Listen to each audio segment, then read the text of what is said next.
आणि आता बातमी आहे मोहन भागवत यांच्या एका वक्तव्यासंदर्भात। प्रत्येक दाम्पत्याला किमान 3 मुलं हवीत असं सरसंघचालक मोहन भागवत यांनी म्हटलंय। लोकसंख्या वाढीचा दर हा 2.1% खाली राहू नये असं देखील भागवत म्हणाले। लोकसंख्या वाढीचा दर 2.1% कमी झाला की समाज नष्ट होतो असं देखील मोहन भागवत यांनी म्हटलंय। संख्येचा उल्लेख झाला, जनसंख्या कमी होते, फार चिंता आहे।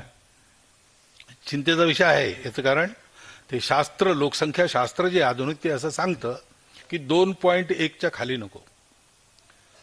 आता 2.1 म्हणजे 0.1 तर माणूस जन्मत नाही ना कधी, 2 पेक्षा जास्ती पाहिजे, म्हणजे 3 पाहिजे कमीत कमी, असं शास्त्र सांगतं। पण ही संख्या ही याकरता महत्वाची आहे की टिकलं पाहिजे की नाही।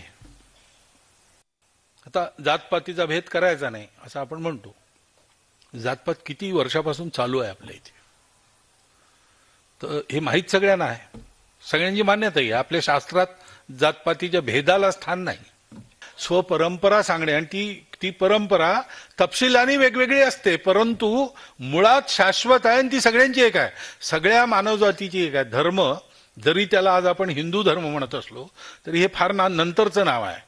त्याचं जेव्हा शास्त्र लिहिलं गेलं तेव्हा त्याला मानव धर्मशास्त्रच म्हटलेलं आहे। सगळ्या जगाला त्या मांगल्याचा लाभ व्हावा